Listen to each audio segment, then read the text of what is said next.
Ah, bueno, hoy es una ocasión muy especial. Primero, evidentemente, por contar con la presencia de Enrique Murillo, que en el mundo en realidad se podría considerar un editor de raza, pero que los propios editores reconocemos como una extraña raza de editor. Y que, como veremos a continuación, viene a refrendar, en realidad, la segunda de las particularidades de este día, y es que se cumplen exactamente 1000 presentaciones de Letras Corsarias. Creo que se merece un aplauso.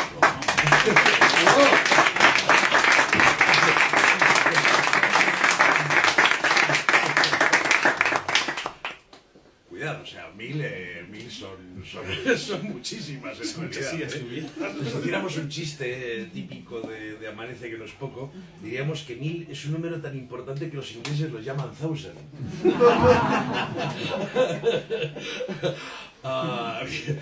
Pero si siguiésemos en realidad en este absurdo, descubriríamos algo bonito.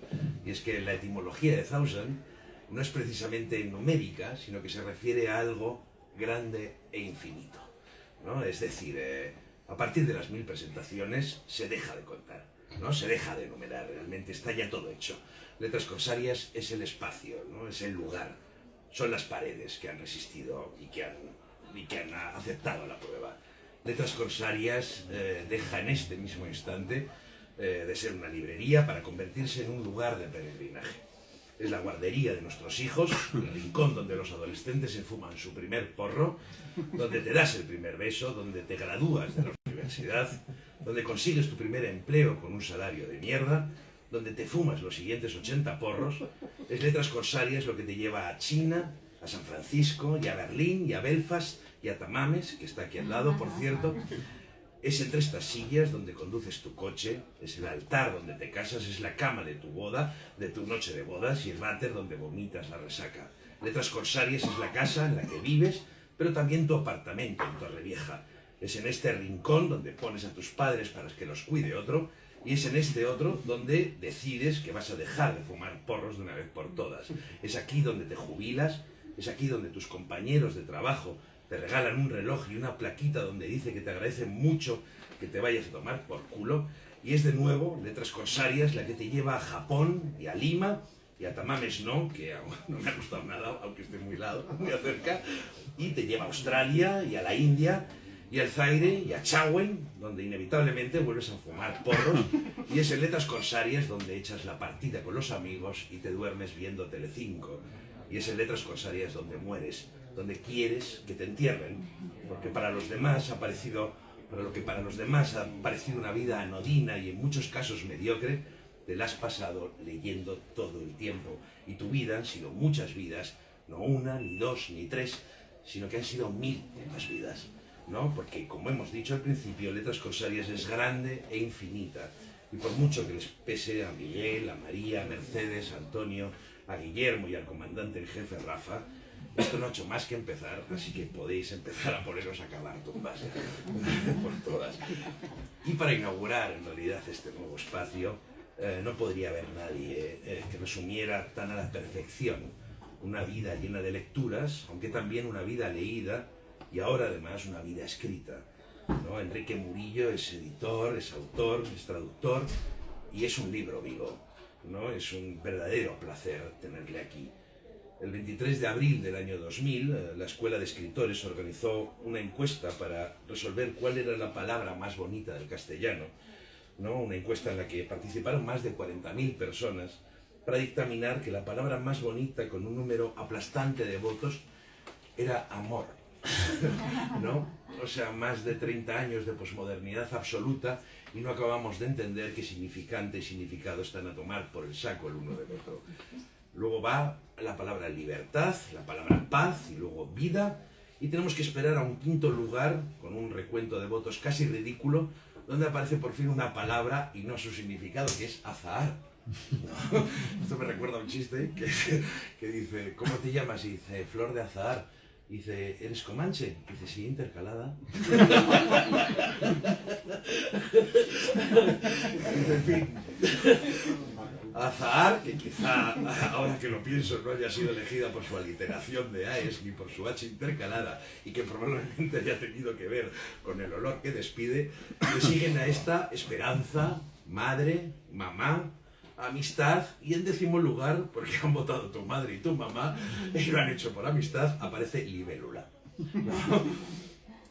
Y esto, queridos amigos, es lo que suele pasar cuando hablas con un editor, con personas relacionadas con el mundo del libro, y es que en su boca se va a llenar de palabras como cultura, literatura, palabra, autores, y no está mal, son todas ellas una parte importante de la edición. Pero de los 40.000 editores encuestados, no se sabe por qué razón, no se entiende el miedo a pronunciarla, jamás oirás la palabra dinero. Esa es la verdad. Y dinero en su acepción monetaria, y además dinero como título de la novela de Merkin Amis, de la que Enrique fue responsable, pero también dinero como motor que mueve la estructura, que establece jerarquías, que condiciona por completo todos y cada uno de los libros que leemos, que es el background de todo este teatro, el hilo que maneja a las marionetas, es decir, una parte importantísima que mueve todos los negocios, pero que en este está casi prohibido mencionarla. Hoy tenemos con nosotros, como dirían Faemino y Cansado, al único dentista que recomienda chicles con azúcar, ¿no? Al único editor que por fin habla abiertamente del dinero, que desnuda al emperador, que recorre las bambalinas y describe peleas y romances, intrigas, traiciones, éxitos y fracasos, muchos de ellos estipulados por el dinero. Y lo hace sin entrar en excesivas lizas, lo hace con la cabeza alta y el pulso firme, lo hace sin despeinarse, ¿no? Y con la naturalidad del que sabe que dentro del melocotón hay un enorme hueso y no va a morderlo como si todo fuera pulpa azucarada y deliciosa. Enrique nos enseña el hueso. Este libro es el hueso en realidad. Personaje secundario, es un lugar privilegiado desde el que ver este entramado, la oportunidad de ser testigo desde la retaguardia, ser testigo desde la retaguardia. Para los que conocemos el mundo del libro, Enrique en realidad abre una trinchera donde guarecerse. Y para los que creen que solo es cultura, literatura, amor y esperanza y mama, Enrique enseña que esto es la guerra, que estamos en una batalla. Y en este escenario bélico, Enrique es un Nicolás Maquiavelo, no con esa carga peyorativa que el tiempo le ha dado, sino como un ideólogo descarnado, alguien que ausculta el epicentro de la acción, que la comprende en todas sus dimensiones y que para aludir a otro de los títulos que nos ha brindado, se conjura contra los necios. Gracias al azar en este caso, tenemos dos esferas más en esta jornada de carambolas. Nos asiste en alma, pero no en cuerpo, Manuel Ortuño, dueño y señor de la editorial Trama, editor de editores, al que rendimos devoción y cariño a partes iguales. Y en el otro lado del cuadrilátero está Carlos Roth, editor de La Uña Rota. En realidad pocas veces un hombre tiene la suerte de encontrar a un gran amigo, muchas menos de encontrar un faro que le guíe, y casi ninguna de que con 30 años descubrir a un hermano. A mí me ha tocado la estrella de tener las tres solo en Carlos. Son como 3 sorpresas maravillosas en una, como un puto huevo Kinder. Y gracias a todos por acompañarnos. Gracias, de verdad, por estar aquí. Y recordad que para que este libro en realidad sea redondo y se lea, y se disfrute, y se devore, y se encumbre, y se enseñe en las escuelas, lo más importante de todo es comprarlo.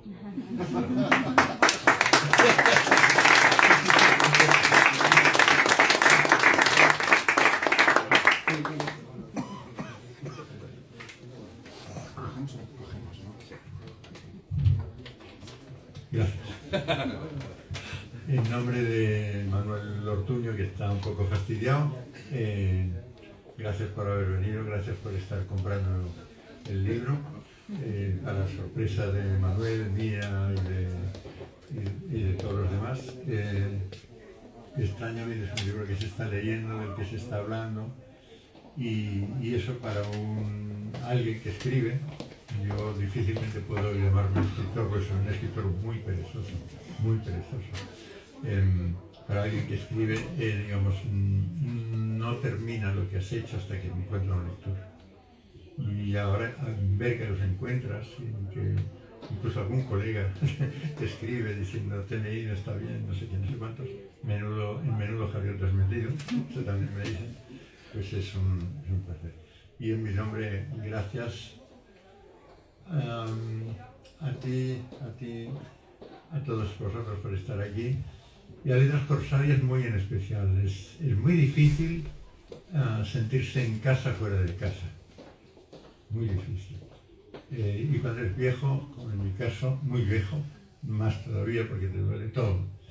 Pero yo que doné unos 10.000 libros a la biblioteca de la Universidad Pompeu Fabra, que era la única, y fui de los últimos que pudo hacer esa donación, porque sabía que nos faltaba muy poco para no poder vivir en una casa grande.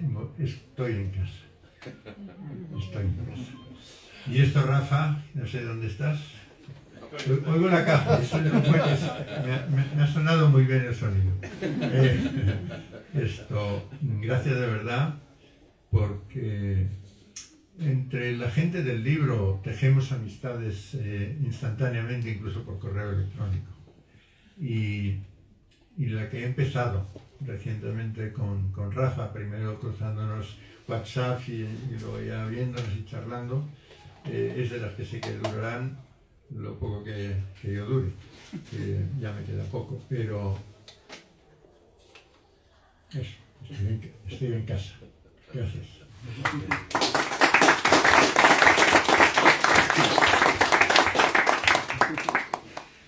Bueno, gracias. Fabio siempre me hace sonrojar. Es recíproco todo lo que dices con respecto a ti. Bueno, yo he sido aquí un poco el último en incorporarme en este trío de personas.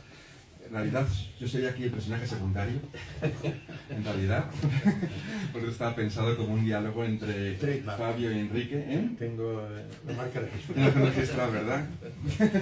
Ya estamos. Bueno, yo creo que se debe con respecto a felicitar a Letras Corsarias por esta presentación número 1000, ¿no? Aunque Serezade hubiera dicho que hay que llegar siempre a la una, ¿no? A las 1001 presentaciones. Para salvar el cuello. Y así que muchas felicidades, Letras Corsarias, todo ese equipo. Es verdad que es una casa, yo doy fe de ello. He venido aquí muchas veces a presentar, a escuchar, y bueno, creo que pocas librerías como esta en nuestro país, tan hogareña, ¿no? Y con una oferta de libros también tan variada, heterogénea, etc. Y bueno, vamos a empezar a hablar ya, ¿no? Pero ya está bien. Y bueno, yo quiero ser tan perezoso como tú, Enrique, que consigues escribir 5.500 páginas, o 600, 700 que tiene el libro, con tu pereza, yo también quiero ser así, la verdad. Pero bueno, creo que es un libro muy extenso, no podía ser, creo, de otra manera, por lo que te propones contar desde el principio hasta un final. Es un libro donde a ti se te ve mudando de piel continuamente, porque ahí, como ha dicho Fabio, vas adquiriendo, no solo los oficios, también cambiando de piel, te vas a tener que, de alguna forma tienes que adaptarte a lo que te exige el oficio que te toca desempeñar, ya sea cuando estuviste en Barral, cuando estuviste en Organagrama, etc., ¿no? Cuando pasaste al europeo, cartajanés. O sea, yo creo que cada lugar tienes que hacer una cosa, y claro, eso creo que te ha dado un punto de vista como ahora mismo muy poca gente podría hablar desde tantos ángulos como lo has hecho tú en este libro, que tiene que ser, como digo, necesariamente largo, porque si no, ¿cómo vas a contar todo eso? ¿No? Sobre todo también cuando ya introduces la última parte, que es tu experiencia y tu peripecia, ¿no? Con los libros del Lince. Que eso yo creo que es una cosa también muy interesante, por lo que cuentas ahí, ¿no? Es como ahí dices frases muy autofustigas con eso, de alguna forma, en tanto como cometes los errores, ¿no? Aquellos errores que vas criticando en todo el libro, y eso llegaremos después a eso, para hablar de eso. Creo que es un libro también necesario, porque de alguna forma, hablando siempre entre editores y personas que nos interesa un poco este mundo, hemos llegado a la conclusión de que rara vez no se suele saber cómo los libros llegan a las librerías. Es un asunto que, por lo que sea, o no interesa, o si interesa, no se pregunta. Y creo que es importante que los lectores, los compradores, los consumidores, entramos ya en la parte del dinero, en la parte de mercantil, la parte de negocio, sepan cómo un libro llega a la librería. Y sepan también porque hay libros que están en las librerías y otros no están. ¿no? Creo que eso es importante también, porque este libro concretamente está en las librerías y en otros a lo mejor no está, ¿no? ¿Cómo son los cauces que hacen llegar ese libro a la librería y cómo las librerías también deciden que se lee y cómo se lee, ¿no? No solamente la librería, sino los que se encargan del marketing y la publicidad de las editoriales, los medios de comunicación, etc. Y creo que este libro da para ese debate, da para hablar de eso, para pensar en ello, ¿no? Y yo creo que es un poco lo que creo que podríamos hablar aquí ahora mismo, ¿no? En ese sentido, también usando como trampolín tu propia vida dentro del mundo editorial. Creo que podríamos llegar ahí a ver cómo podemos destripar esto, desentrañarlo, ¿no? Y al mismo tiempo invitar a que se lea el libro. Porque el libro, te digo, está lleno de rincones que no creo que entremos aquí y que merece la pena entrar en ellos. Bien, muchas gracias y gracias a los dos por los elogios, que me abochornan mucho, así que me ponéis en una situación difícil. Porque el editor no tiene que estar nunca en público. El editor es totalmente secundario. No solamente yo como personaje, es que el editor es secundario. Lo que importan son dos cosas, quienes escriben y quienes leen. Nosotros solo estamos en medio, somos aquello que en los años 60 y 60 se decía que el mal de España es que hay demasiados intermediarios. Bien, los editores somos intermediarios. A pesar de los esfuerzos denodados que han hecho más de uno en construir monumentos a sí mismos y hablar de la complejidad de la edición. La complejidad de la edición es un chiste en comparación a lo difícil que es escribir. O sea, nadie que ose comparar algo difícil que puede hacer el ser humano con escribir sabe de lo que habla. Y por desgracia pues ha habido mucho autobombo. Por otro lado, claro que he hablado de dinero. Decía Iñaki Vázquez, que es un experto mucho más que yo en cosas de la economía editorial, que yo he escrito una historia materialista de la edición. Bien, sí, he hablado de dinero. ¿Por qué? Porque yo me he tenido que ganar la vida leyendo. Aquello que para mí era el placer, y no solo el placer, era mi salvavidas en un mundo espantoso en el que yo nací. En los años 40 del siglo XX, en plena penuria. Yo tenía una cartilla de racionamiento, porque en España no había comida para todos, y en la cartilla pues se sabía cuántos gramos de arroz y cuántos gramos de patatas se me atribuían mensualmente, etc. Esa es la España en la que nací.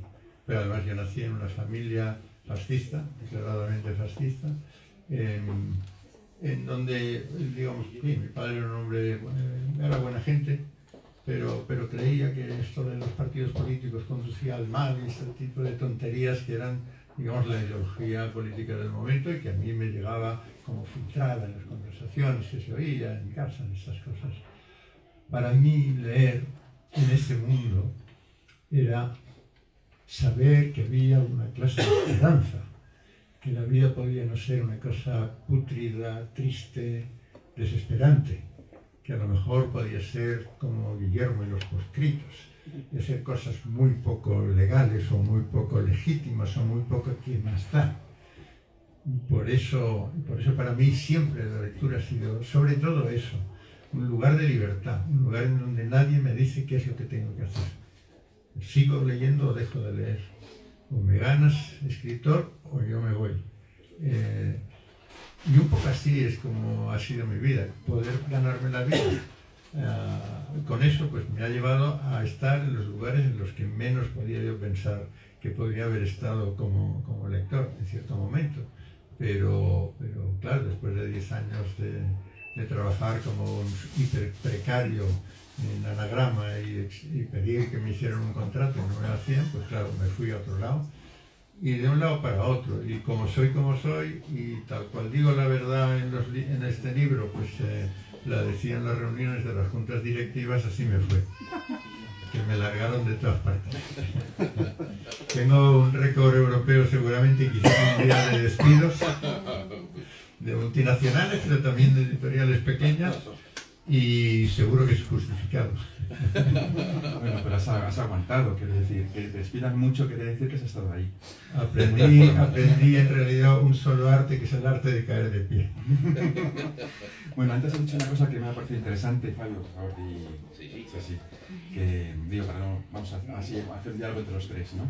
Es algo interesante que es como escribir, no tiene, vamos, en relación con editar, ¿no? Al revés, editar en relación con escribir no es nada, ¿no? Es pan comido, bueno, no tiene tanta gesta, no es una gesta épica como puede ser acabar un libro, escribir y acabarlo, terminarlo, ¿no? Vale, pero justamente lo que aquí hablas es de algo muy difícil también, que es cómo sostener una empresa que se dedica a publicar libros. Porque escribir será muy difícil, pero si luego no hay una editorial, salvo que si descartamos la autoedición, si no hay una editorial que sepa recoger, leer ese manuscrito, ese texto original, y luego revestirlo, trabajarlo, corregirlo, como tú has hecho también tantas veces, corregir, y así te fue con Javier Marías en su momento, ¿no? Etcétera, etcétera, ¿no? Entonces, si no hay eso, eso que se escribe se queda en un cajón, o como diría Costantino Bértolo, ¿no? Otros editores que a nosotros al menos nos interpela mucho, se convertiría en un discurso privado y nunca en un discurso público, ¿no? Y no se terminaría de llegar a los lectores. Y de eso hablas justamente, de esas empresas que deciden emplear su energía, su capital sobre todo, a publicar libros. Lo difícil que es, porque aquí justamente hablas de cómo la mayoría de las empresas que he trabajado están siempre al borde de la bancarrota, si no con muchas pérdidas, ¿no? Durante un tiempo de su historia como empresa. He intentado en el libro, sobre todo, digamos, destruir los mitos generalmente maniqueos con los cuales contemplamos los españoles el mundo. Porque los españoles, a pesar de que tengamos algún refugio como este, los españoles no leemos. En relación a lo que lee una persona en Francia, digamos, de Burdeos, Lyon hacia el norte, o el resto de la Europa occidental, incluyendo Alemania, los países escandinavos, con lo que se lee en España, España no lee. Fijaros, en España el sector del libro de bolsillo, que es el libro que pueden comprar los estudiantes, los jóvenes, los que no tienen mucho dinero, los pobres, es un sector casi inexistente. Lo hace muy bien Penguin Random House, pero Planeta, por ejemplo, no lo hace nada bien. Tú no tienes una larga vida de los libros que solo te la puede garantizar el bolsillo. En las librerías, ni siquiera en esta, hay grandes secciones de bolsillo, que es lo que habría en cualquier buena librería de Londres o de París, o de Berlín o de Ámsterdam. El libro para el pobre no está ni considerado por nuestra industria. Esto ya te lo define. A ver, el 50% de lo que se lee en el mundo más civilizado es bolsillo. Aquí serían un 5, 6, 7%. Alianza Editorial sí que tuvo un tiempo, ¿no? Sí, pero ahora mismo Alianza Editorial es parte del grupo Hachette, están hundidos porque ha muerto. Claro, es que van muriendo los sectores del libro. Ha muerto el libro universitario, ha muerto el libro escolar. Hay colegios en los que ya no se puede llevar libro, está prohibido. Hay que llevar ordenador. Bueno, pues entonces esta industria no funciona demasiado bien. Esa es la verdad. De hecho, a los españoles nos horripilan las ediciones extranjeras, las ediciones francesas e inglesas, ¿no? Las colecciones fasciculares, ¿no? donde puedes leer cada 3 capítulos los hermanos Karamazov, por ejemplo, ¿no? Y los van fasciculando y puedes comprar uno u otro. Y siempre nos han parecido terribles porque se doblan sobre sí mismas, porque siempre has visto a los demás utilizar el libro como una especie de artefacto, ¿no? Mientras que nosotros creo que consideramos en este país absolutamente providencialista y donde todo tiene que emanar ¿no? Nada es lo que es, sino que tiene que tiene que aparentarlo, más que serlo. Creemos que respetamos el libro, pero en realidad es porque no lo leemos, básicamente, ¿no? Y por eso no lo tocamos, y por eso lo que intentamos hacer es que el libro se convierta rápidamente en un objeto, ¿no? Nada que pueda ser útil. Respeto es una palabra clave. En la mafia también. Y entonces permitidme hacer un poco de línea sindical, porque es lo que yo he sido también en mi vida. Cuando yo traduje los 40 libros que traduje en 10 años para Anagrama, además de, durante esos años, trabajar en una editorial, que es incomprensible que yo llegara a eso, lo que se pagaba por las traducciones era ridículo y ahora sigue siendo ridículo. Yo incluso empleo a veces la palabra miserable. Es decir, cuando la industria editorial cacarea en todos los medios que puede de que está batiendo récords de facturación, tenemos a los parias de la edición, como les llamo yo. Parias en el sistema hindú son intocables. Los tenemos alejados de las editoriales. Las editoriales se hace de todo menos leer.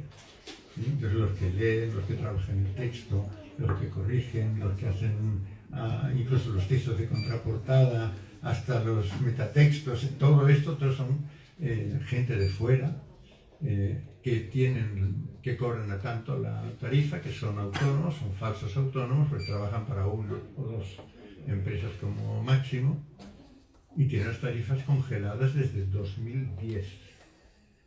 Desde 2010. Todos los correctores de pruebas, todos los correctores de estilo, todos los traductores lo saben. Por eso en este libro echamos cuentas a veces con Palmira Feixas, mi amiga traductora, echamos cuentas de lo que hubiera cobrado alguien que hubiera hecho la misma traducción que ella, pues para una editorial de Holanda, o una alemana, o una escandinava, o lo que fuera. Y claro, estamos por debajo de como mínimo un 30% por debajo. No solamente es que el nombre del traductor no aparezca en portada, es que se le paga como si fuera lo más sencillo del mundo, y yo que he estado en las grandes editoriales sé qué nombre recibe todo eso. Recibe el nombre de coste, es un coste. No hay una persona, no hay un arte en la traducción, da igual. Como es un coste, pues hay que abaratarlo. Como es un coste, antes como mínimo cobrábamos poco, pero cobrábamos a la entrega. 100 páginas o 200 páginas, yo así vivía yo en los años 80 con el anagrama. Es que ahora te toca cobrar como si fueras una imprenta, a 90 días. ¿90 días de qué? Hermano. Esto... ¿Crees que ese sistema, y además es una cosa que hemos hablado mucho Carlos y yo, es una depauperación de todo lo que significa el gasto variable, ¿no? Que es, básicamente la pregunta es, el sistema que hay ahora es un sistema impuesto en los años 80, es un sistema hecho, por ejemplo, para inevitablemente tener siempre segundas ediciones, y estamos hablando de como mínimo una primera tirada de 5.000, así que estamos hablando de un sistema basado en una gran venta de ejemplares para lo que es ahora el mundo, ¿no? Donde más o menos yo creo que está todo... Es que, claro, es un poco terrible decirlo, pero libros que todos adivinaríamos que se venden, no se venden una mierda. O sea, estamos hablando de libros que venden a lo mejor 300 o 400 ejemplares. Cosas que crees que están y que aparecen en todos lados incluso. Estamos hablando de muy poca venta en muchos de ellos. Si todo eso está condicionado por un sistema impuesto donde en realidad lo único que tienes que hacer es cumplir una meta muy grande, de más de 5.000, entonces lo que tienes que empezar a tirar es de hacer cada vez menos gasto variable, es decir, menos gasto en la traducción, menos gasto ¿no? en todos aquellos elementos que han sido, pues eso, el tío que era ilustrado o lo que, ¿no? Este tipo de cosas, ¿no? Y va a ir cada vez a peor, porque en realidad cada vez se vende menos. Es paradójico, porque, por ejemplo, un día en casa de Juan Marcel le pregunté, como Carlos Barral en todos sus libros, en 6 Barral, ponía en la página de derechos el número de ejemplares, le pregunté, mírame si tienes la primera edición de Últimas Tardes con Teresa, ¿cuánto imprimió? Claro, estamos hablando de los años 60, ¿no? Ponía del primer al tercer millar. Carlos era muy de seguir las tradiciones de los impresores, era de familia de impresores. Bueno, pues 3.000 ejemplares. Hoy en día la primera edición en un gran grupo, digamos, esto lo he preguntado recientemente, en un gran grupo actualmente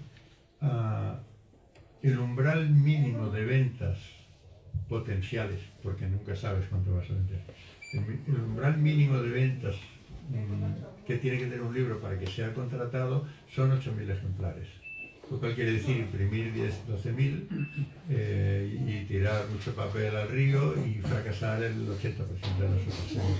Esto es así. A ver, el libro lo que sí tiene es que cuando funciona bien, tiene una rentabilidad a partir del momento en el cual, esto parece una clase del máster, desde el momento en el cual llegas al punto cero, en el cual has cubierto todos los gastos, todos los costes, tu posibilidad de aumentar el beneficio crece exponencialmente. Y gracias a esto subsiste la industria. Pero la industria subsiste a base de que haya 3 libros que venden de cada 30 que publicamos. Hablamos un poco de eso, porque cuando hablamos con gente de otros sectores que no tengan que ver con el mundo del libro, o sea, con alguien que produce zapatillas o las vende, o con alguien que trabaja en el mundo de los electrodomésticos, ¿no? Siempre se quedan, cuando les contamos un poco cómo funciona la industria editorial, se llevan las manos a la cabeza. Porque justamente ellos hacen todo lo contrario. Para ellos lo que hay que hacer siempre es lo contrario a lo que se hace en el mundo editorial, ¿no? Y al mismo tiempo esto es lo que hace que el mundo editorial funcione. Es la paradoja que acabas de decir. Entonces hay una de esas paradojas es, por ejemplo, que tiene que ver con el tema de las devoluciones, ¿no? Nadie se puede entender que el que produce zapatillas o un tipo de jersey o tipo de prenda, ¿no? Nadie puede entender que una vez que llega a la tienda le devuelvan esa prenda. Lo normal es que esa prenda se venda y luego en liquidaciones la librería trata de venderlo como mejor pueda, ¿no? Si no consigue venderlo de primeras. En el mundo del libro eso no se da porque, entre otras cosas, hay un precio fijo, cosa que no pasa en ninguna otra industria. Y esto ha llevado, y lo pones también en el libro, yo creo que es un capítulo muy interesante, cuando hablas de la distribuidora Enlace. Yo fui librero varios años, estuve en el 2002, al 5 hasta el 8, trabajando en la librería Machado, y primero la Plaza Central en Madrid, luego Machado, ¿no? Y primera de todas, el 2002 en Fuentetaja. Y hoy veía como casi todos los libros que pedíamos eran en firme. En el 2002 todavía se pedían muchos libros en firme todavía, en la Filoneso Fuentetaja. Y poco a poco se fue introduciendo, y es verdad que Machado era una de las distribuidoras que más empezaron a imponer un poco la parte de distribuir en depósito. No sé si aquí se sabe lo que es depósito y en firme. En firme es cuando un libro llega a una librería y no puede devolverlo, o sea, apuesta por él, que tiene que venderlo sí o sí, y lo compra directa, y luego en depósito es que tienes un tiempo para venderlo. Si no lo vendes, lo puedes devolver. Luego ahí hay márgenes, depende de qué tipo de beneficie, puedes tener 2, 3 meses, 4, 5, etc., ¿no? Pero justamente esta idea fue la que salvó buena parte de las editoriales de esa época, ¿no? Entonces, anagrama. Sí. Justamente la introducción de libros en depósito permitían distribuir más y luego cobrar dinero por esa distribución falsa, que era la de depósito, porque lo que pasa con eso es que se recibe un dinero por colocación, no por venta. De modo que cuando se devuelve, te quitan el dinero que te dieron antes, ¿no? Sí, y ahí está el juego, y ahí con las novedades actualmente, que se hacen muchas novedades, para contrarrestar las devoluciones. Bien, esta historia que suena loca para alguien que vende zapatillas, ¿no? Suena como, pero ¿cómo es posible? Vamos a ver. O que vende jerseys de lana, y dice, ¿esto cómo es posible, no? ¿Cómo es posible que esto...? Pero justamente esto es lo que sostiene el mundo editorial. Estas anomalías a nivel empresariales son las que sostienen el mundo editorial. Curiosamente. Y se lleva hablando años que esto va a explotar un día y no termina de explotar nunca. Pero el problema, sí, es así, y digamos, esto es lo que hace tan bonito, extraño y extravagante el mundo de la edición. Porque, digamos, tú tienes que tener una cabeza sin esquizofrenia, que sea capaz de mirar el mundo desde la intuición, desde aquello que la inteligencia artificial jamás captará, y al propio tiempo tienes que estar pues contando los euros y los céntimos. Y estas dos cosas, hacerlas a la vez, no tienen por qué ser incompatibles, y tú sabes cómo se hace, y digamos, se hace desde la editorial diminuta, que hace eso, 4 o 5 libros al año, y también desde la editorial que echa al mundo cada año 500 o 700 novedades, que es lo que estamos. El problema está demostrado que no es ese, porque la industria ha sobrevivido a este sistema, y este sistema además protege al editor, protege al autor y protege al librero, y no hay que cambiarlo. ¿Qué es lo que hay que cambiar? Lo que hay que cambiar es aquello a lo que hemos llegado actualmente. En economía se llama que una empresa está apalancada cuando vive de un exceso de crédito. El ejemplo al que nos vamos acercando cada vez más es el del sistema de cajas de ahorro en España, nada más y nada menos. Si las cajas de ahorro quebraron todas de golpe, yo me temo que la situación actual en el sector editorial, a no ser que nos sentemos todos juntos, todos, y lo hablemos, es pues a la que haya un problema derivado de los aranceles o de cualquier otra cosa, y en lugar de estar creciendo, estemos decreciendo en España, donde no hay tantos compradores de libros como creemos y como decimos, pues el resultado va a ser un desastre. Y no sé quiénes pagarán el pato, pero seguro que no serán los más grandes, y son los más grandes quienes lo causan. Es decir, el problema de ahora es que el desacierto constante de los grandes grupos en conseguir ese libro que vende por 10, eso está fallándoles constantemente desde hace unos cuantos años. Digamos, otro libro como el de Irene Vallejo o Patria no ha habido en ¿cuántos años? Pues en unos cuantos. Entonces, eso es lo que puede salvar a las empresas. También lo más gracioso de nuestro mundo es que, por ejemplo, el libro de Irene Vallejo salió con una tirada, se lo pregunté a la editora, de 2.500 ejemplares. Esta era la expectativa, la visión del super bestseller que tenía una editorial española, que tiene eso en sus manos, pero eso se repite con Ruiz Zafón. Ruiz Zafón, que es el autor que creo que ha vendido más ejemplares en lengua española y traducido a todos los idiomas, etcétera, etcétera, como cuento en el libro, digamos, se publica por una carambola de carambolas. La pereza de Terence Simons, que no quería leer cierto manuscrito, y eso repercute en que lo lea yo, pero bueno, 50 páginas solo, que aquello era tal, y le diga esto está bien, y entonces en el jurado del premio Fernando Lara habla de ese libro, José Manuel Lara Bosch, que está en el jurado, presta oído, Terence Simons al día siguiente da una rueda de prensa para comunicar su bestseller de diciembre y aprovecha para decir, oye, que lo de Ruiz Zafón es muy bueno, y no lo había leído. Y eso es, y llega entonces de repente José Manuel Lara Bosch y le dice a un propio de los funcionarietes que hay ahí en la editorial, oye, esto hay que publicarlo. Y este se lo dice a otro, y el otro le dice, oye, Murillo, léete esto. Y miro yo y digo, bueno, primero corregirle las faltas de ortografía. Y eso es el bestseller, sale con 3.000 ejemplares. Los de Marseille. Mira dónde estamos. Igual, digamos, y ahora, a ver, la llegada de la imprenta digital y su capacidad de hacer cosas con calidad, digamos, a los pequeños nos permitidme que me siga identificando con vosotros antes que con mis otras aventuras editoriales, porque están más cerca de mi alma, pues bueno, pues para nosotros es una salvación, pero claro, también el coste por ejemplar sale muy caro.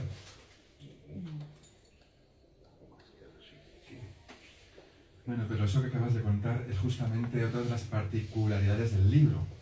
Como un libro que se lanza al mercado, a ese lugar infernal, donde lo más fácil es que acabe siendo devuelto y vendido poco, ¿no? Como depende uno de tantos, sí, funciona bien.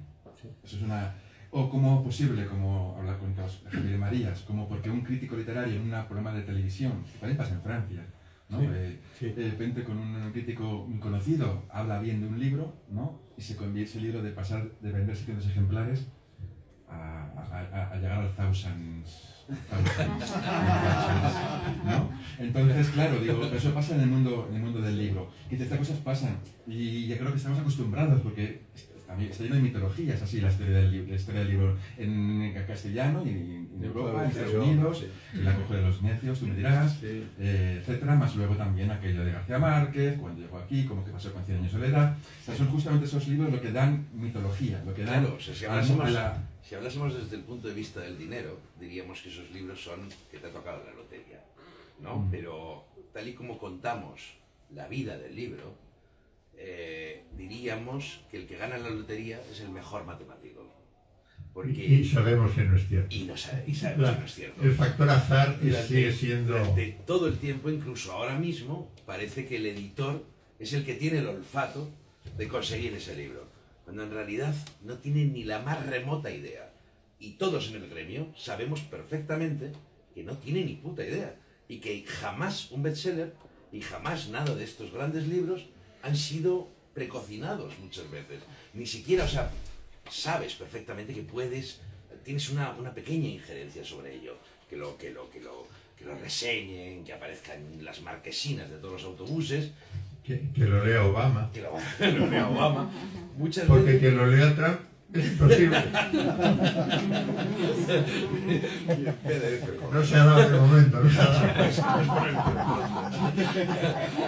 Entonces, es eso. Durante mucho tiempo en este país se ha creído que el buen editor Sí. es el que le ha tocado la lotería. Pero no tiene Bueno, pues en absolutamente realidad nada de- es que le ha tocado la lotería. Y punto. Y punto. Sí, pero hay que disfrazarlo del olfato, si no, me parece que...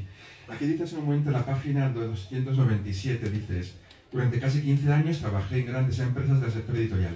Como empleado establecí de esas empresas, tienes claro desde el primer momento que el objetivo consiste en contribuir a que ganen dinero a pesar de sí mismas. Sí. A ¿Qué ver, pasa ahí, Enrique, de verdad? Vamos a ver. bueno, pues pasa que hay personajes en las altas esferas jerárquicas, gerenciales de los grandes conglomerados editoriales, al menos en mi época, ahora no sé, hace muchos años que no estoy ahí, desde 2002 o por ahí ya no, por fortuna. Pues hay de todo, hay una fauna extraordinaria. Y yo tenía un tipo al que llamo Ojos Verdes en la novela iba así, en Plaza Ijanes, un jefe que no era muy jefe, pero era bastante jefe. Que por ejemplo utilizaba en su mesa tenía para las notas un cuaderno muy grande, porque solo sabía escribir con letras mayúsculas, como los párvulos. Porque su padre había trabajado en un almacén de una editorial precedente, pues él a los 7, 8 años, cuando su papá llegaba a casa y le hablaba de don Mario Lacruz, marqués de no sé qué, porque era marqués de algo. ¿Ah, sí? Sí, era marqués de algo. No se suele decir porque abusar de esto queda mal, ¿no? De esta gracia, pero sí, era marqués de algo. No de la Costa Azul, sería de Castelldefels o algo así. Pues entonces, claro, él tenía tal veneración por los editores, babeaba tanto, que estaba metido ahí en el mundo de la edición pues desde muy, muy joven. Este es un caballero que un día, cuando entré en su despacho, yo me había dejado barba para no tener que afeitarme todos los días, que no lo soporto. Y mi mujer me había regalado un reloj de bolsillo muy bonito, de plata vieja, pero nada caro ni nada. Y entré haciendo 5 cosas a la vez, que es mi naturaleza. Saqué el bolsillo, miré la hora y entonces le veo ahí. Y dije, ¡ay! Creí que eras Carlos Barral. Bueno, no era Carlos Barral. La barba. Era el cabrón de Enrique. Y el cabrón de Enrique, él sabía que ni por encima de mi cadáver iba a ser capaz de hacer lo que quiso hacer luego. Y lo que quiso hacer luego era embolsarse una enorme cantidad de dinero en ciertos contratos, y como eso se está grabando, no digo más. No digo más. Tampoco lo puedo decir directamente. A ver, este libro ha pasado por un abogado que es especialista en ofensas contra el honor. Me defendió de una demanda de la editorial Malpaso, o el grupito Malpaso, y ganamos. Fui absuelto, pero han recurrido, o sea que yo venga a soltar pasta de abogados y ellos ni se enteran. Bien. Y luego otro abogado que me alertó de los posibles problemas judiciales de tipo penal. ya son más complicados. Entonces, por eso hay algunas cosas, lo cuento todo, pero a veces lo cuento de forma que solamente alguien muy experto en narrativa pillará, porque hay que atar cabos, de cosas muy distantes. Entonces este caballerete, pues, bueno, era un capataz de vendedores excelso, es decir, sacaba sangre de todos ellos por poco dinero, era como en una plantación de azúcar en el sur de Estados Unidos. Y luego, pues bueno, pues mandaba bastante, pero un zoquete impresionante y no sabía lo que era un libro. Placifanés perdía dinero por todas las rendijas que había entre las cuadernas de aquel navío sin rumbo. Cuando yo entré y cuando conseguí, junto con mi director general, que esto funcionara, pues me echó, para evitar que yo le impidiera hacer negocios para su bolsillo. Esto es lo que te encuentras, como por ejemplo, os cuento, en cierto momento el grupo, a ver, fuera mitos, la concentración editorial española no se debe solamente a la codicia de crecimiento de los grandes grupos. Se debe a dos causas. Una, que ciertos editores buenos, literarios, no han tenido descendencia, porque sea, no lo sé, pero no han tenido descendencia, no hay herederos y por tanto acaban vendiendo. Esto pasó estando ahí en Placifanés con Lumen, que vendió, y Esther Tusquets, después de vender, se tiraba de los pelos porque le estaban destruyendo todo su catálogo no convertible en libros de bolsillo, por ejemplo. Entonces, las editoriales... No, me he perdido. ¿Dónde estaba? Sí, las razones. Hay como varias, hay dos razones. Ah, sí, sí. Hay otra clase de sujetos gerenciales, llamémosles así, en la industria editorial, como por ejemplo aquel caballero que, recién salido, supongo, del IES, del ESADE, de una escuela de negocios, le piden en el grupo Planeta, que acaba de adquirir el otro 50% que le faltaba de la editorial Seix Barral y que esa editorial estaba perdiendo mucho dinero, que haga limpieza y que ponga en beneficios la empresa. En aquel momento llevaba 2 años como director Mario Musnik, y entonces ese caballero, lo primero, como un presidente de un club de fútbol, lo que hace es, como si fuera de la, ¿cómo se llama? La Leonesa, ¿cómo se llama el mejor equipo de Salamanca? Unión Deportiva. La Unión Deportiva de Salamanca. Bueno, el presidente lo que hace es, el presidente despide al entrenador, pues bueno, los jerarcas editoriales despiden al editor. Y entonces despidió a Mario Musnik. ¿Qué hizo Mario Musnik? Despechado, porque además el acuerdo de finiquito fue malo y tal, lo cuenta él en sus memorias. Pues tenía 2 tesoros ahí dentro y pensó, ah sí, habéis jodido, ahora os vais a enterar. Llamó a Beatriz de Moura y le dice, oye, que tengo hay un autor checo, me parece que era, Milan Kundera. ¿Os suena? Al directivo ese no le sonaba. Le sonaba a un autor que tenía 3 libros en Seix Barral y no había vendido ninguno. Por lo tanto, esto es mierda, fuera. Y entonces, pues Beatriz de Moura se fue a París, contrató una novela que estaba a punto de terminar, Kundera, La insoportable levedad del ser, con lo cual... La insoportabilidad del ser. Eso. Con lo cual el ejecutivo pues me dio la pata hasta el culo, porque de repente tenías ese libro del 1.000.000 de ejemplares o casi, que te salvaba 10 años de penurias. Así es el mundo de la edición. Y el otro libro bueno que tenía Musnik ya contratado, que era Bella del Señor de Albert Cohen, pues se lo contó a Herralde, que contrató ese libro y tuvo un autor que también produjo mucho.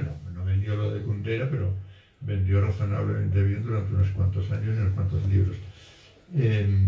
Entonces, claro, tenemos ahí el problema de que la entrada de la gerencia, que es imprescindible para poner un poco de orden debido al volumen que ha adquirido la edición en estas empresas de medianas a grandes. A ver, nada de maniqueísmos, no comercial versus independiente y todo esto son tonterías. Es dinero contra no dinero. O sea, aquí tenemos dos editoriales sin dinero. Digamos, producen milagros, como multiplicación de vino y de panes y todo eso, y peces, o lo que sea, y subsisten extrañamente durante años y años y años. Y luego hay otros que pierden dinero todo el tiempo. Otro caso de gran ejecutivo de la edición. Se cuenta de un gerente de una editorial. Este venía de vender productos de esos que no tenían derecho a devolución, creo que eran fregonas. Se vendían en los supermercados, cubos y fregonas. Y en una reunión de una junta directiva, esto no está en el libro, por cierto, les dice a los miembros de la junta directiva: a ver, yo soy nuevo en esto, yo no entiendo aún.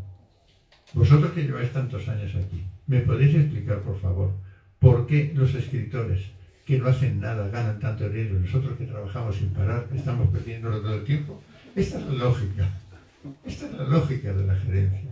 Y al mismo tiempo os digo, sin gerencia un poco seria, cuando a partir de cierto volumen, digamos, al partir de una editorial que hace 50, 70, 80 libros al año, o esto está un poco controlado o es un desbarajuste.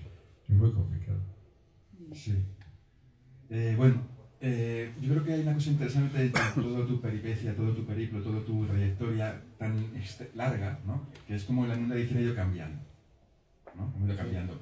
Hay como, antes hablábamos de cuando se introdujo el distribuir a depósito en lugar de firme. Eso es un cambio sustancial en la historia de la edición, aquí en este país al menos. Bertolo también habla en un momento dado también de cómo el stock, ¿no? Los almacenes, llega un momento que ya no son activos y se convierten en pasivos debido a, ¿no? También un poco esto el depósito, etc. Y entra la figura de la guillotina en los libros, ¿no? Los libros empiezan a guillotinarse, a destruirse porque ya no caben en los almacenes. Porque antes esos libros, que es el fondo editorial, sí que se distribuía, luego dejó poco a poco, perdió importancia. Y hay otro punto, hay más puntos, pero otro de ellos, hay una anécdota que leí hace poco en un libro que va sobre los blurbs, ¿sabéis? Los blurbs, estas cosas que son citas elogiosas que salen en las fajas o en los libros, ¿no? Que ha publicado Gris Tormenta. Y hay una anécdota ahí que, a partir de un editor mítico de inglés que editaba a T.S. Eliot, John Botley se llama, y a finales de los 90 se cuenta en anécdota ilustrativa. Dice, cuando el joven editor le propuso añadir unas citas elogiosas, ¿no?, a una edición de La Tierra Baldía, Botley le contestó: ¿no te parece muy vulgar hablar bien de nuestros propios libros? Cuando el espectador principiante replicó que así a lo mejor lograban llegar a 2000 lectores más, la respuesta de John Botley, ¿no?, el veterano editor de Faber, contestó: ¿estás seguro de que esas 2000 personas merecen leer a Eliot? Creo que con esto, ¿no?, es como, creo que también aquí hay un antes y un después, porque ahora nadie pondría en duda poner una faja al Quijote, ¿no? Nadie pondría en duda poner una faja a un libro de Machado, a un libro de Lorca, a un libro de, ¿no?, es decir, ya nadie pondría en duda esto. Sin embargo, en una época en la que se decía, pero eso de hablar bien de nuestros propios libros no es un poco obsceno, ¿no? Tal vez ya no, esa obscenidad ya no existe. Eso es otro de los cambios, ¿no? Y no sé si querías contar más cambios sobre el tema. O sea, ¿qué cambios tú has visto que ha modificado la médula editorial, ¿no? Bueno, respecto a lo de los blurbs, o sea, frases elogiosas escritas por, generalmente en el mundo anglosajón, otros autores de la misma agencia literaria, que reciben el manuscrito antes de que se publique y entonces lo apoyan.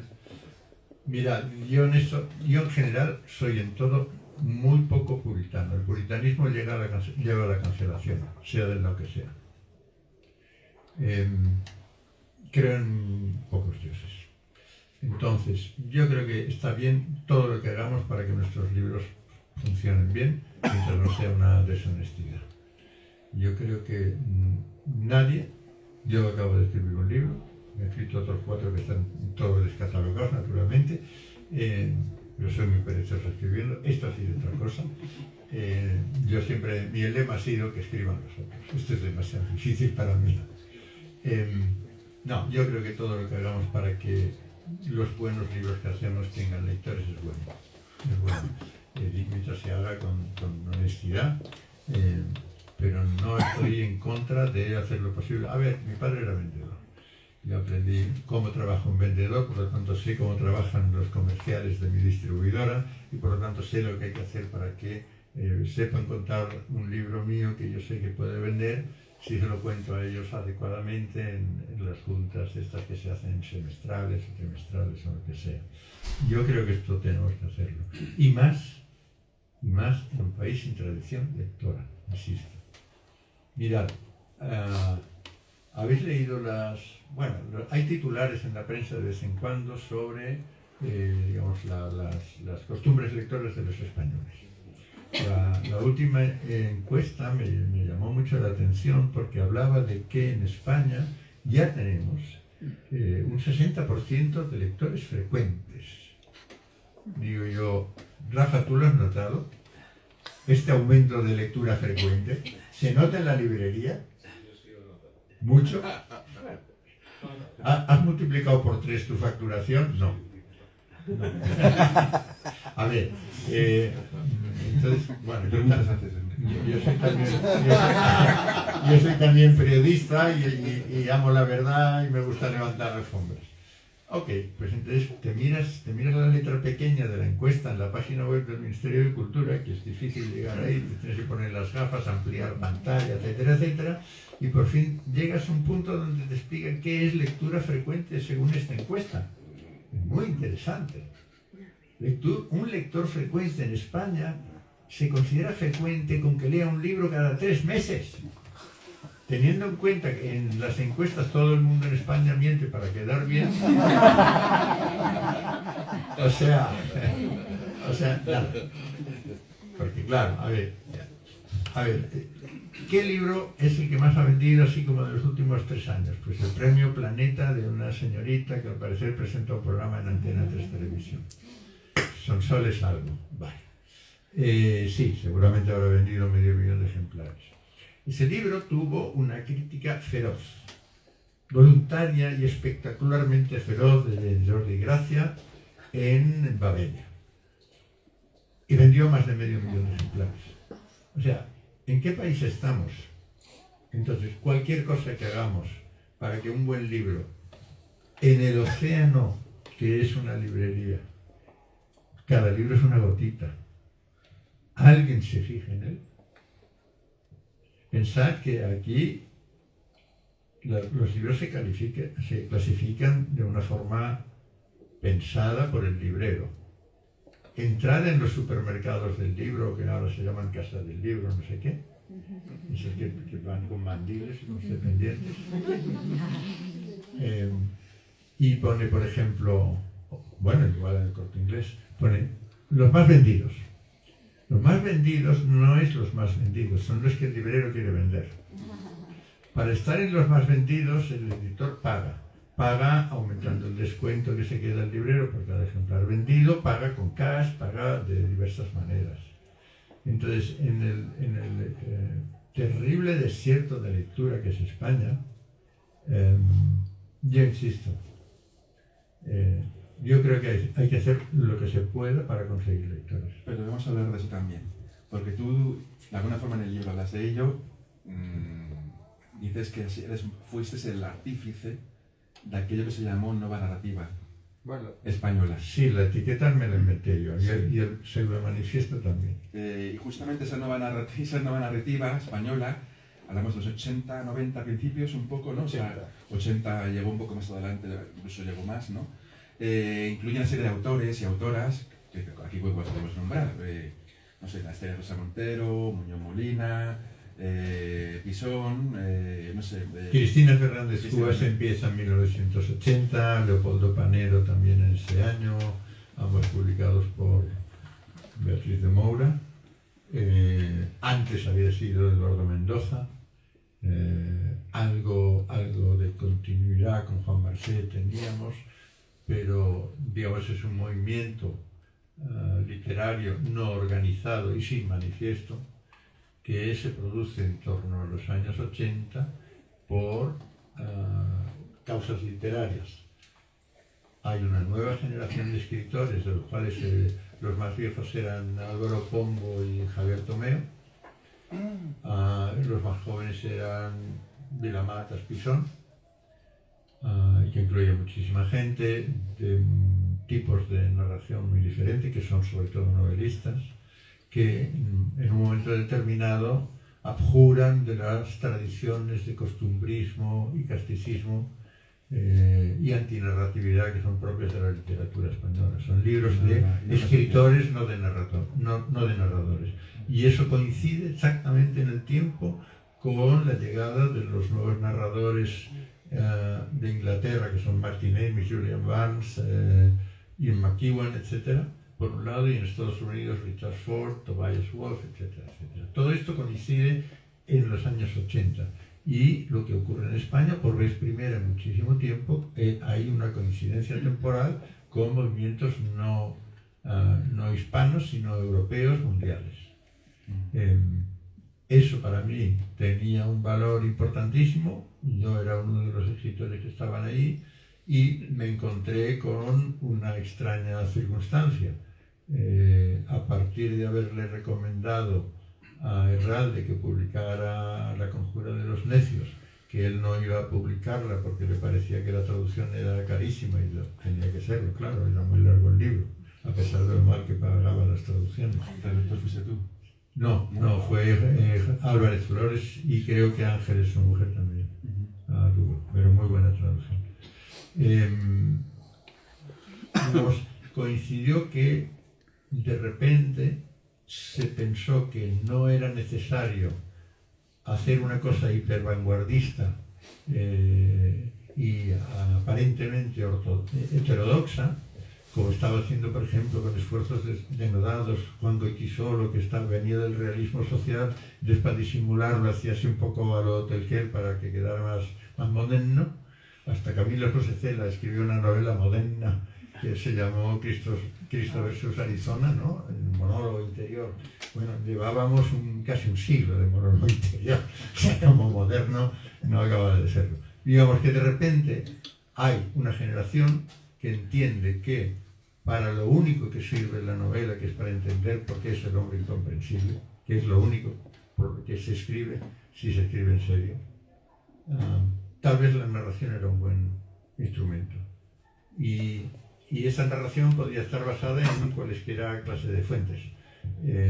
Cada uno de los escritores de esa generación tiene sus propios pasados, se inventa su tradición, y es una tradición que en general, excepto quizá en Cristina Fernández Cubas, digamos, se carga de repente toda la literatura española desde Quevedo hasta nuestros días, cosa que también había hecho Eliot, reinventando a Shakespeare en su época, cuando Shakespeare había sido olvidado por el mundo entero. Pero eso fue un movimiento mercantil. No, en absoluto. Porque en absoluto. lo que cuentas que sí. No. Quiere decir que aquí salvó muchos editoriales esa nueva narrativa española. Sí, pero por casualidad. Porque los narradores españoles empezaron a vender. No. Eso lo dice José María Plaza y lo dice Herralde, pero no es así. No. Ninguno de esos autores vendía. Yo recuerdo, y lo cito aquí, a Herralde con una listita en letra diminuta para gastar menos papel y tinta, en donde iba apuntando uno por uno todos los libros que había publicado. Soy catalán. Nos conozco. Apuntaba el nombre del autor, el título de la obra y las ventas.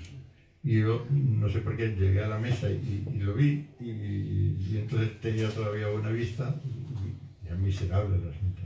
No, en absoluto. Esos son otras. No, lo dijeron Camilo José Cela, lo dijo Rafael Conte, dijo el poder literario, cabreado por el vacío que se estaba produciendo en torno a otro tipo de literatura que dejó de vender de repente, pero no vendía tampoco, digamos. Y yo contribuía, armaron mucho jaleo, pero vender no vendíamos. En Anagrama, que era uno de los catálogos pruebas coherentes en este sentido y del que yo podía contribuir, porque a mí no sé por qué, pero se me hacía caso. Pues había vendido el primer pombo que fue premio Rol de Anagrama y vendió el diario Un hombre humillado de Azúa, pero toda la demás era Miseria y compañía. No, en absoluto. No fue ni siquiera un intento de hacer algo comercial. No fue en absoluto eso. Lo que ocurrió es otra cosa. Es que casualmente, o no, aquel tipo de novela que se empezó a publicar entonces, o de libros de cuentos, que también había muchos que escribíamos cuentos, anticomerciales, por supuesto, enganchó con ciertas necesidades del lector. Pero esto fue tan azaroso como el azar. No había ciencia ahí en absoluto. Había la locura mía de que vamos a cambiar la narrativa española de una vez por todas, y como yo estoy bastante chalado, pues se me ocurrió que tenía que aprovechar el poco poder que tenía en la casa donde yo trabajaba para, por un lado, publicar aquellos autores anglosajones, y lo que yo leía, que estaban iniciando esa revolución post-postmodernista. El Dream Team que llamó Anagrama. Bueno, Anagrama sí inventó cosas de estas, sí. Sí, esto fue Jorge Herralde, sí. Pero no era en absoluto nada planificado, ni nada que vendiera además. Vendió mucho más tarde, fíjate. Estamos de acuerdo. Paralelamente a lo que hacía Anagrama, con muy mala pata, porque Alfaguara, cuando era el Grupo Polanco, fue una editorial realmente muy poco inteligentemente llevada, digamos, tenían una colección de primera división en la cual en castellano solo entraban Juan Benet, Javier Marías, porque era el niño de Juan Benet, y 2 o 3 autores latinoamericanos ya con mucho peso. Y entonces, ¿qué hacen con los nuevos españoles? Inventan una colección llamada Nostromo Nueva Ficción, una cosa así, porque habían comprado la editorial Nostromo de Juan Antonio Molina, y hacen unos libros con portadas bicolor, royalties del 7% solamente, papel de 70 gramos, que quiere decir papel de libro de bolsillo del malo, tapas sin solapas. Y entonces ahí publican a Merino, a Gándara, a Millás y a toda esta pandilla, en lugar de publicarlos en la colección azul, esa sin imagen en la portada, que era copiada de Gallimard, pero con mala pata. Y entonces condenaban, evidentemente, a esos autores a no ser leídos. O sea, hay muchas leyendas en España, y la leyenda de que esa nueva narrativa era la búsqueda de la comercialidad es una de ellas. La comercialidad era inesperada. A ver, que vendiera Historia abreviada de la literatura portátil de Vilamatas fue una sorpresa para Vilamatas, para Herralde, para todo el mundo. Una absoluta sorpresa. No fue eso. Sí, yo creo que antes de dar un poco paso al público y tal, porque ya se está haciendo un poco tarde, es simplemente eso, ¿no? Creo que también todo se resume en que en realidad los editores nos parecemos mucho a los economistas, ¿no? En el sentido de que simplemente hablamos y sabemos perfectamente todo lo que ya ha pasado, ¿no? Sí, pero nada del futuro. Claro, absolutamente nada, y contamos, ¿no? Es como cuando todo es como en Silicon Valley, cuando todo el mundo vuelve la vista atrás y empezó en un puto garaje, ¿no? Y en realidad es mentira, es todo falso y todo... Déjame añadir un punto a esto de la nueva narrativa española. Cuando yo me decidí a teorizar, que estábamos haciendo un montón de gente, yo era de los seniors, yo ya tenía 47, 48 años. Escribí, pactado con José Miguel Ullán, que era entonces el director del suplemento cultural del Diario 16, diario ya desaparecido, pero que entonces tenía una cierta cancha. Era muy bueno ese suplemento. Y Ullán, viendo que yo iba de polémico y ahí rompiendo moldes y metiéndome en todo el pasado, etcétera, me dijo, no, haz una cosa larga y te lo publico en 2 números. Vale. Yo escribí ese texto, que ahora va a recoger Santos Sanz Villanueva en una antología que está haciendo de las peleas que había entre realismo y antirrealismo en aquella época, Y entonces a él, no sé por qué, se fue del suplemento y entró mi amigo César Antonio Molina, exministro, y que como director de ese suplemento lo primero que hizo, cuando vio aquello, no le gustó nada el tono polémico, no le gustó nada el artículo, me dijo de 2 capítulos nada, solo uno, quita la mitad, y hizo lo publicó en una doble página, hizo una introducción pegándome un palo.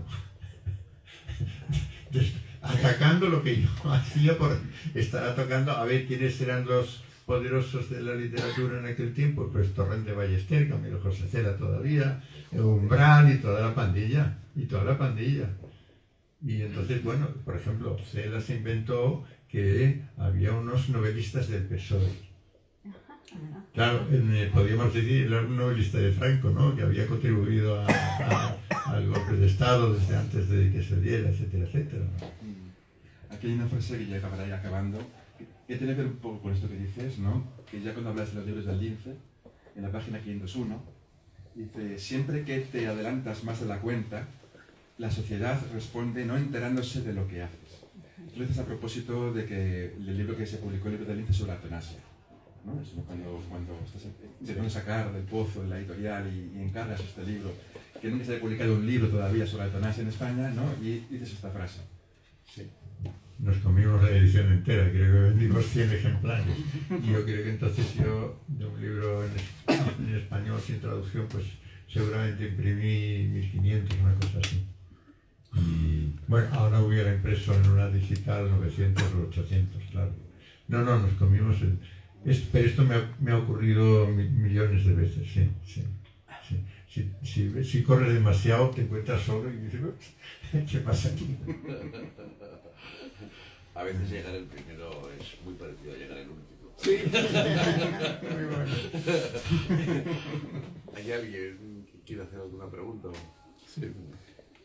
Tengo una duda, perdón, que no sé si es razonable o no, pero decías, Fabio, que a veces los libros, llega un libro y no sabes si va a ser muy bueno o no, si va a ser un bestseller, si realmente te ha tocado la lotería.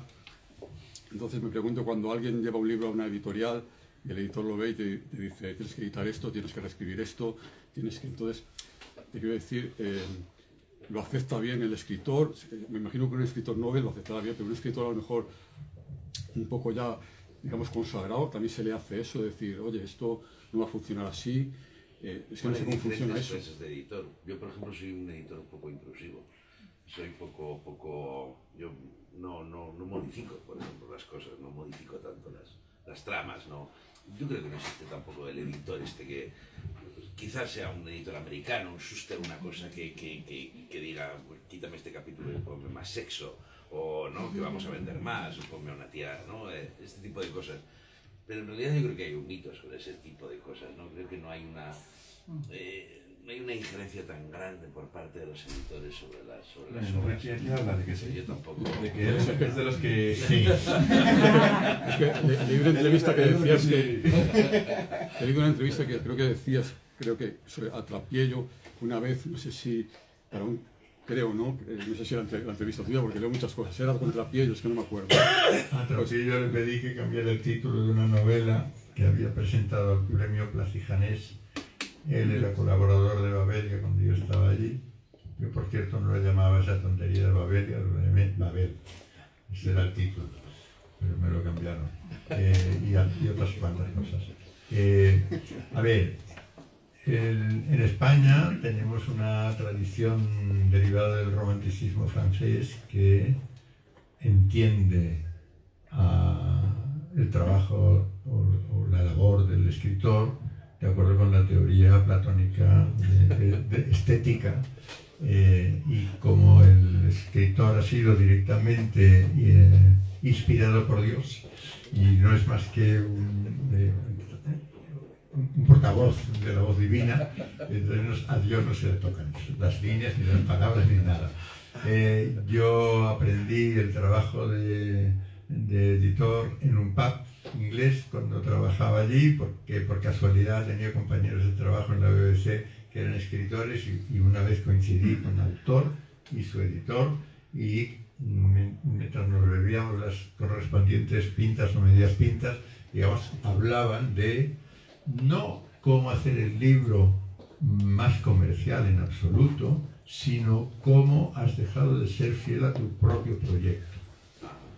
Sí. Es Gottlieb, el editor de Simon & Schuster, ya que has mencionado esta editorial en los años grandes, Gottlieb le decía a John Kennedy Toole, por cierto, porque quería publicar ese libro, quería publicarlo, vamos a ver si consigues hacer lo mejor que eres capaz de hacer tú con esta novela, pero lo que tú seas capaz de hacer. Entonces, al igual que un director de escena en teatro se baja para el último ensayo a la fila 4 y lo ve ya sin vestuario, pero ya actuando los actores y tal, y de repente ves los fallos. Bueno, a diferencia de otras artes, la escritura requiere de una inmensidad de tiempo para leer, y no hablemos si son libros tan largos como este, que por cierto tiene fallos que he descubierto solo tardíamente, y que ahora no, mira, yo puedo no ser muy clemente con los otros porque no lo soy conmigo mismo, y no tengo ningún problema. Yo no tengo que alardear de nada. Yo no tengo que alardear de nada. Yo puedo decir lo que he hecho y decir lo que he hecho bien y lo que he hecho mal. Y lo digo igual, en el mismo tono de voz, sin alzar más la voz en un momento que en otro. Entonces, la edición consiste en eso. Por ejemplo, Gary Fiskerton, que fue el editor que tomó la obra de McCarthy a partir de la trilogía de la frontera, y consiguió que un autor, la venta es importante, que un autor que no se ganaba la vida con sus libros, porque vendía en Estados Unidos, ¿cuántos millones de personas viven allí? Ya no sé cuántas, y se lee mucho, pues vendía 4 o 5 mil ejemplares, y pasó a vender 100.000. Al editor de McCarthy, la editorial, su director editorial, Sony Meta, le permitía a Gary irse 3 meses a vivir con McCarthy a una furgoneta, y ahí trabajaban las novelas. Y eso lo aceptaba. Faulkner también tuvo editor, y todo el mundo en los países anglosajones ya tenían el editor. El editor de Martin Amis, de Salman Rushdie, de Ian McEwan, es Dan Franklin, que se retiró hace 3 años, que yo recuerdo que me mandó un correo diciéndome que no puede ser porque no me dejan retirarme, porque siguen viniéndome todos, que estoy terminando la novela. Y no tiene por qué ser intrusivo, tiene que ser crítico. Yo creo que ese diálogo puede ser fructífero, un diálogo crítico y sincero, honesto. Pero bueno, gracias a también a que cuestionaste, y lo cuentas en el libro, el título a Javier Marías de la novela de Oxford, ¿no? Gracias a que le insististe más de una vez, ese título no. Luego llegó otro título que le hizo que es las novelas más leídas de Javier Marías, que es Todas las armas. Exacto. O sea, la novela de Oxford pasó a llamarse Todas las armas, con una carta que le manda a Pombo, que pone All Souls, ¿no? Que se lo cuentas aquí. No, pero justamente el hecho de que tú le insistieras y aguzó el oído, ¿no? Javier Marías, para de repente decir sí, vamos a cambiarlo por Todas las armas, ¿no? Y bueno, por eso digo que es interesante al menos decir lo que piensas. Otra cosa es que el autor o la autora diga, pues, no. Mi relación con los autores, y aquí a mano izquierda tenemos uno, es de trabajar con ellos en la medida en que yo sea capaz de aportar algo, pero no dictando nada, sino diciendo cosas, porque a veces, digamos, escuchar a quien te ha leído cuando el libro no está publicado te permite ahorrarte algunos problemas, y toda obra humana es perfectible, aunque se la sople algún dios. ¿Una pregunta más por ahí? Sí, sí es cierto algo que has dicho y con lo que yo estoy de acuerdo, de que en España no se lee muy poco. ¿No encuentras paradójico que estemos en una época en la que se publica más que nunca?